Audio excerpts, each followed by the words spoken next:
তুমি আমার সেই দাদা? হ্যাঁ, সাউতলার? আরে আমি আর পদ্মতে তোমার জন্য এই কলকাতার রাস্তা রাস্তায় ঘুরে বেড়াতেছি, খুঁজতেছি তো আমারে। তোমরা জোর করে অন্যের টাকা কেড়ে নেবে, লজ্জা করে না? কিসের জন্য এমন হামলা করতিস? ওরা তো চেয়েছে দিতে পারবি নি, আপনার জন্য আমি আমার যেমন দিতে পারি, আর আমার একটা ছোট্ট কথা রাখতে পারবি নি? আরে আর পদ্ম, পদ্ম রানী নি নি নি নি নি। এই দেখ পদ্ম, এই দেখ পেন্টুলুন পইরে, ছাট পইরে, ঘড়ি পইরে, টুপি পইরে কেমন সিঁড়ি খুইলেছে দেখ। কি দেখবি নি? আরে আই পদ্ম, কি দেখবি নি? আরে মুখ বাজার করে বসে রইলি যে, কথা বলবি নি? কি হলে বলবি তো? ফিরতে দেরি করলি কেন? এই কথা? আরে আরে ফিরতে রাত হবি তো। আমি তো দিদিমণির পিয়ে। কি বললি? পিয়ে। বিয়ে? পিয়ে। এই কথাটার মানে হলো পদ্ম, আর এই কথাটার মানে হলো আমার। পদ্ম আমার। এই দেখো, আই পদ্ম, আরে ভেউ ভেউ করে কাঁদছিস কেন? আরে কি হয়েছে বলবি তো? আমি বুঝেছি, ওই দিদিমণি এখন তোর আপনজন, আমি কেউ নয়। এ কথা কে বললো তোরে? কেন, ওই অশোক দাদা বাবু, সেই তো বললে বিয়ে মানে নিজের লোক, আপনজন। কেন তুই হাসছিস কেন রে? হাসবুনি, এমন কথা বলিস? আরে আমি নামে গোবর আর তোর মগজে গোবর। আরে আপনজন সে আপনজন নয় রে। আপনজন আবার কটা হয়? একটা আপনজন হলো কি ওই কাজের আপনজন, তাই মানে হলো কি ওই প্রাইভেট। আর আরেকটা আপনজন মানে হলো কি ওই মনের আপনজন, যেমন তুই। ও এই কথা? হ্যাঁ। তাইলে তাহলে তো আমার এখন কাজের আপনজন জুটে গেছে। কে রে? কেন, অশোক দাদা বাবু। আরে আমি জানি রে, জানি, আমার দিদিমণি সব বইলেছে। দাদা বাবু রে আমার একদম ভাল লাগে না। কেন রে? কেমন দুষ্টু চাউনি, ভয় হয়। ভয়ের কি আছে? আরে ভয়ের কি আছে, আমি তো আছি। আমাদের তো এখানে থাকতে হবে না? এখানে থাকতে হলে আমাদের অনেক কিছু শুনতে হবে, অনেক কিছু দেখতে হবে। শোনো, একটা জরুরি প্রয়োজনে আমি এখানে আজ তোমাদের ডেকেছি। কাল আমাদের অ্যাকশন হবে, আর সেই অ্যাকশনের লিডার হবে জন। মাস্টারমশাই, কাল কখন কিভাবে অ্যাকশন করতে হবে সেটা কাইন্ডলি জানিয়ে দেবেন। ওয়েট, কাল দুপুর 12টায় সল্ট লেকের ব্যাংক থেকে শেলি সেন 5 লাখ টাকা ড্র করবে। আচ্ছা, একটা গোপন সূত্র থেকে এই খবরটা আমি পেয়েছি। শেলি সেনের গাড়ি যখন নির্জন রাস্তায় আসবে তখন আমাদের অ্যাকশন স্টার্ট হবে। কারো কিছু জানবার আছে? বলছিলাম এইভাবে একটা মহিলার কাছ থেকে টাকা কেড়ে নেওয়াটা চিন্তাই নয়। Certainly not, this is not snatching. তুমি ব্যাপারটা জানো না, তাই তোমার এর মনে হচ্ছে। কিছু না বুঝে কথাটা বলে ফেলেছে, আপনি কিছু মনে করবেন না মাস্টারমশাই। আমার মনটা শক্ত পাথর দিয়ে তৈরি, ওই সব সাধারণ সুখ দুঃখের অনেক ঊর্ধ্বে। শেলি সেন তার স্টেজ বানিয়েছে চামেরিয়ার টাকায়, এবং এই স্টেজের কর্মচারী মানিক দাস যখন তার মায়ের ক্যান্সারের চিকিৎসার জন্য মাত্র 5,000 টাকা চেয়েছিল, শেলি সেন সেটা দেননি। অন্যান্য কর্মচারীরা পুজোর সময় মাত্র 25 টাকা বেশি বোনাস চেয়েছিল, শেলি সেন সেটাও দেয়নি।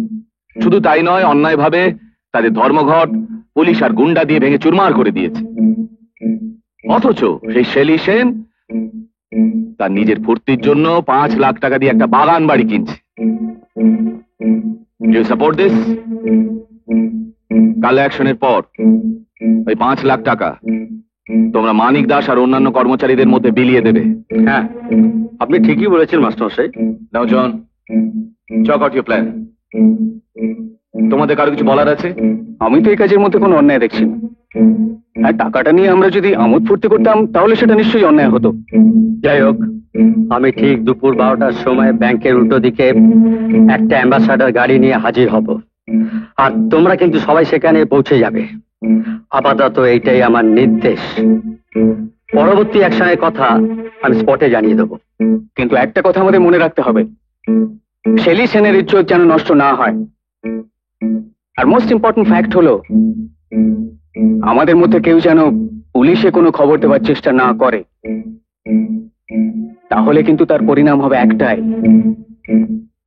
মৃত্যু। হ্যাঁ, মৃত্যু।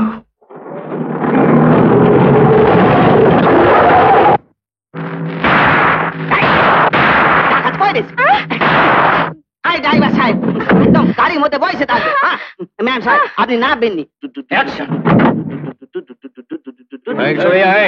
হাতুড়ি দেখাবার চেষ্টা করবি না, ফল কিন্তু ভালো হবে না।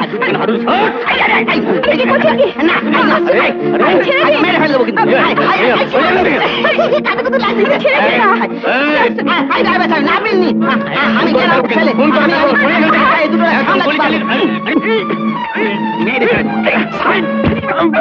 অসীম, স্বপন, ব্যাপারটা আমার উপর ছেড়ে দে, দেখি কার হিম্মত বেশি। ছেড়ে দে। দাঁড়িয়ে আছো কেন? চালাও গুলি। গুলি চালাতে আমার হাত এতটুকু কাঁপে না, কিন্তু দাদা হয়ে কি ভাইয়ের বুকে গুলি চালানো যায়? দাদা? হ্যাঁ, বুনো ঝাউতলার দাদা।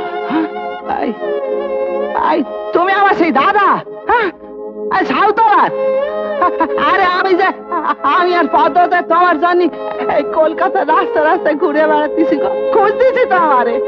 তুমি ডাকাত? হ্যাঁ ডাকাত, কিন্তু তোর মতো ওই বড় লোকের পাঁচড়া কুত্তা নয়। এই পাঁচটা কুত্তা বলবি নি, বলবি নি। আমরা পেটের জন্য কাজ করি, খাই। কি ব্যাপার জন, দালালটার সঙ্গে এত কথা বলার কি আছে? তাই সাবধান। দালাল বলতেছো কেন? তোমরা জোর করি অন্যের টাকা কেড়ে নাও, আবার দালাল বলতেছো? লজ্জা করে না?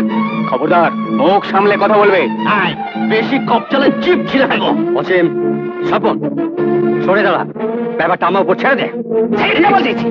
আর দেরি করা যাচ্ছে না, সরে যা। না আমি সর্বনি, আমি তো বলেছি আমাদের গুলি করে মেয়ে ফেলে তারপরে টাকায় হাত দাও। এ কি অন্যায় করতিস? হ্যাঁ, এ কি অন্যায় করতিস? তোমরা জোর করে অন্যের টাকা কেড়ে নেবে, লজ্জা করে না? কিসের জন্য এমন হামলা করতিস? কি চাই? যা চাই তা যদি পেতাম তাহলে জোর জুলুম করতে হতো না। দাঁড়াও, আসেন আসেন আসেন। ওই যে ওইখানে। এই যে আমার ম্যাম সাহেব। তোমরা চাও না কি চাইতেছিলে? চাও? আমার ম্যাম সাহেব দেবেন, দেবেন ম্যাম সাহেব। আমার ম্যাম সাহেব বড় সুন্দর। চাও? মুখের কথায় কেউ সুন্দর হয় না, কাজে সুন্দর হতে হয়। উনি পারবেন, পারবেন মানিক দাসকে 5,000 টাকা দিতে? পারবেন ওর মায়ের ক্যান্সারের চিকিৎসা করাতে? পারবেন না। No, never. ম্যাম সাহেব ওরা তো চেয়েছে, দিতে পারবি নি। আপনার জন্য আমি আমার জীবন দিতে পারি, আর আমার একটা ছোট্ট কথা রাখতে পারবি নি। রাস্তায় দাঁড়িয়ে বড় একটা ডিসিশন নেওয়া যায় না, এটা নাটকের স্টেজ নয়। আমাকে ভাববার 2 দিন সময় দাও।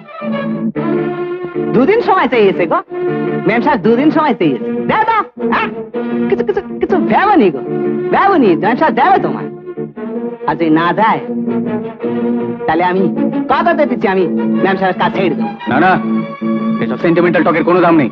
ওকে ছেড়ে দেওয়াটা ঠিক হবে না। We know their character. Wait Asim, don't forget, স্পটে ডিসিশন নেবার অধিকার একমাত্র আমার। চলো শুনুন, আপনাকে 2 দিন ভাববার সময় দেওয়া হলো। ইয়েস হলে সব ঠিক আছে, আর যদি নো হয় আবার দেখা হবে। আর সেদিন কিন্তু ভাইয়ের কথায় আপনাকে ছেড়ে দেবো না। এরকম আরো অনেক সিনেমা দেখতে হলে ডাউনলোড করুন ক্লিক অ্যাপ।